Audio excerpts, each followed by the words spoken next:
February the 5th. Exodus 21:22 through 23:13. If two men are fighting, and in the process hurt a pregnant woman so that she has a miscarriage, but she lives, then the man who injured her shall be fined whatever amount the woman's husband shall demand, and as the judges approve. But if any harm comes to the woman and she dies, he shall be executed. If her eye is injured, injure his. If her tooth is knocked out, knock out his.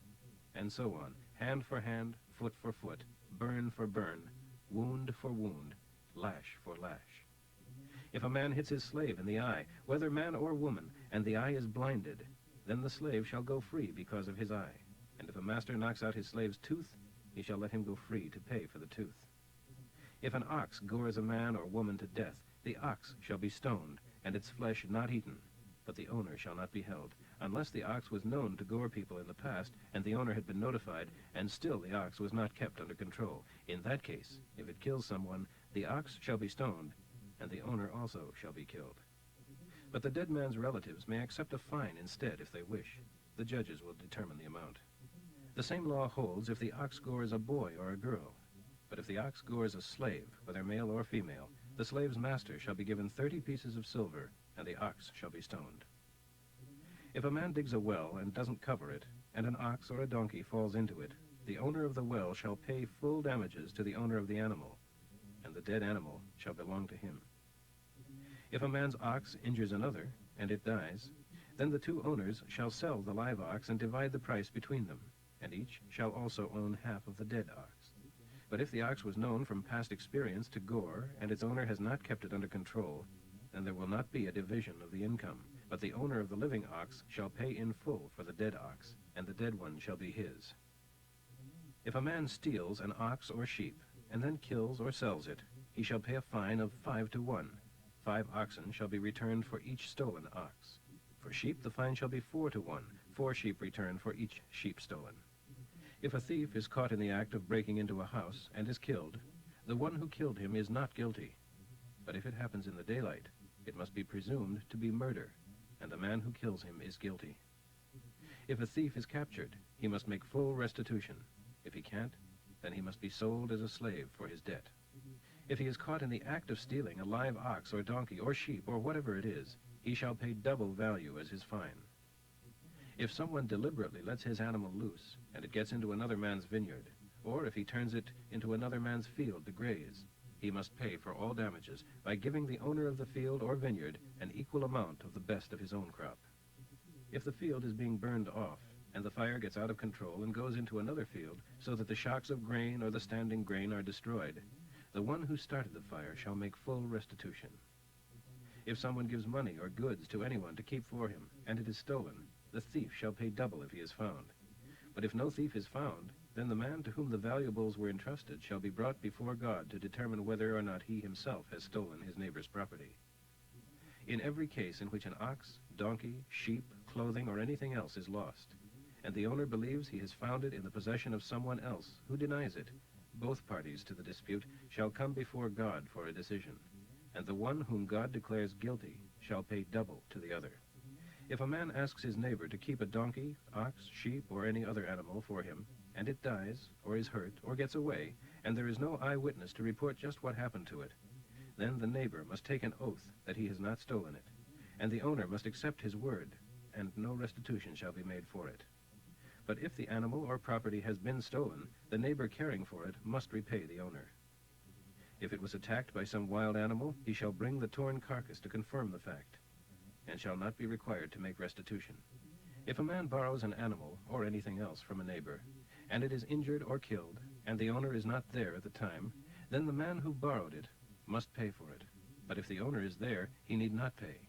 And if it was rented, then he need not pay, because this possibility was included in the original rental fee. If a man seduces a girl who is not engaged to anyone and sleeps with her, he must pay the usual dowry and accept her as his wife. But if her father utterly refuses to let her marry him, then he shall pay the money anyway. A sorceress shall be put to death. Anyone having sexual relations with an animal shall certainly be executed.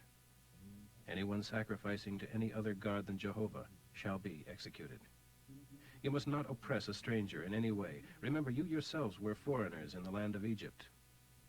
You must not exploit widows or orphans. If you do so in any way, and they cry to me for my help, I will surely give it. And my anger shall flame out against you, and I will kill you with enemy armies, so that your wives will be widows, and your children fatherless. If you lend money to a needy fellow Hebrew, you are not to handle the transaction in an ordinary way with interest.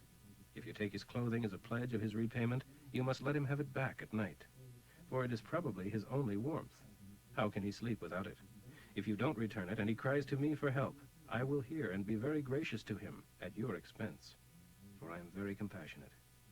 You shall not blaspheme God, nor curse government officials, your judges and your rulers. You must be prompt in giving me the tithe of your crops and your wine, and the redemption payment for your oldest son. As to the firstborn of the oxen and the sheep, give it to me on the 8th day, after leaving it with its mother for 7 days. And since you yourselves are holy, my special people, do not eat any animal that has been attacked and killed by a wild animal. Leave its carcass for the dogs to eat. Do not pass along untrue reports. Do not cooperate with an evil man by affirming on the witness stand something you know is false. Don't join mobs intent on evil. When on the witness stand, don't be swayed in your testimony by the mood of the majority present. And do not slant your testimony in favor of a man just because he is poor.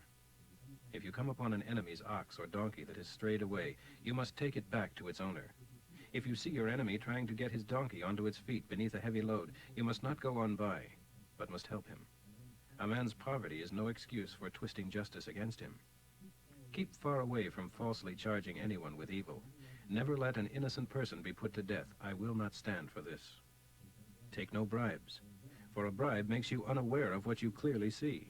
A bribe hurts the cause of the person who is right. Do not oppress foreigners. You know what it's like to be a foreigner. Remember your own experience in the land of Egypt. Sow and reap your crops for 6 years, but let the land rest and lie fallow during the 7th year, and let the poor among the people harvest any volunteer crop that may come up. Leave the rest for the animals to enjoy. The same rule applies to your vineyards and your olive groves. Work 6 days only, and rest the 7th. This is to give your oxen and donkeys a rest, as well as the people of your household, your slaves and visitors. Be sure to obey all of these instructions, and remember, never mention the name of any other god. Matthew 24, 1 through 28. As Jesus was leaving the temple grounds, his disciples came along and wanted to take him on a tour of the various temple buildings. But he told them, all these buildings will be knocked down, with not one stone left on top of another. When will this happen? The disciples asked him later as he sat on the slopes of the Mount of Olives. What events will signal your return and the end of the world?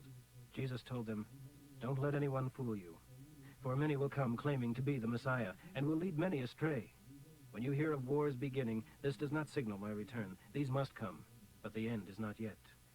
The nations and kingdoms of the earth will rise against each other, and there will be famines and earthquakes in many places. But all this will be only the beginning of the horrors to come. Then you will be tortured and killed and hated all over the world because you are mine. And many of you shall fall back into sin and betray and hate each other. And many false prophets will appear and lead many astray. Sin will be rampant everywhere and will cool the love of many. But those enduring to the end shall be saved. And the good news about the kingdom will be preached throughout the whole world, so that all nations will hear it. And then, finally, the end will come. So when you see the horrible thing told about by Daniel the prophet, standing in a holy place, note to the reader, you know what is meant. Then those in Judea must flee into the Judean hills. Those on their porches must not even go inside to pack before they flee. Those in the fields should not return to their homes for their clothes. And woe to pregnant women and those with babies in those days. And pray that your flight will not be in winter or on the Sabbath, for there will be persecution such as the world has never before seen in all its history and will never see again. In fact, unless those days are shortened, all mankind will perish, but they will be shortened for the sake of God's chosen people. Then if anyone tells you, the Messiah has arrived at such and such a place, or has appeared here or there, or in the village yonder, don't believe it. For false Christs shall arise, and false prophets, and will do wonderful miracles, so that if it were possible, even God's chosen ones would be deceived. See, I have warned you. So if someone tells you the Messiah has returned and is out in the desert, don't bother to go and look. Or that he is hiding at a certain place, don't believe it. For as the lightning flashes across the sky from east to west, so shall my coming be when I, the Son of all mankind, return. And wherever the carcass is, there the vultures will gather. Psalm 29, 1 through 11.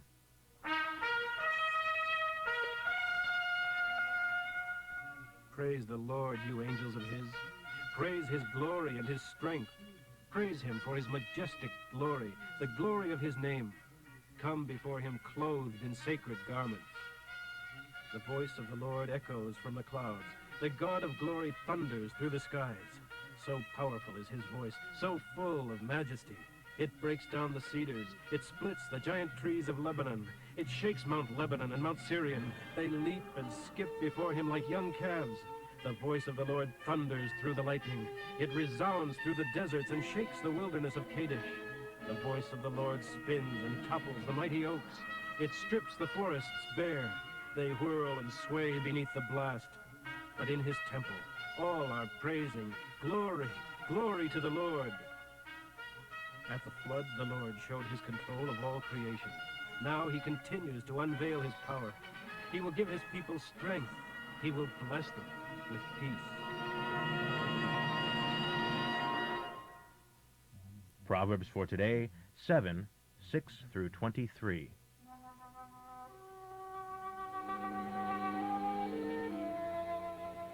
I was looking out the window of my house one day and saw a simple-minded lad, a young man lacking common sense, walking at twilight down the street to the house of this wayward girl, a prostitute. She approached him, saucy and pert and dressed seductively. She was the brash, coarse type, seen often in the streets and markets, soliciting at every corner for men to be her lovers.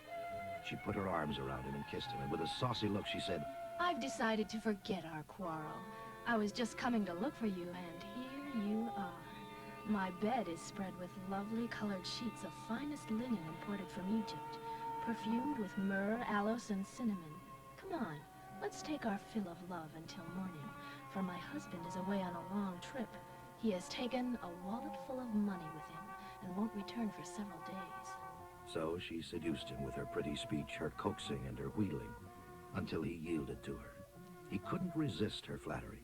He followed her as an ox going to the butcher, or as a stag that is trapped, waiting to be killed with an arrow through its heart.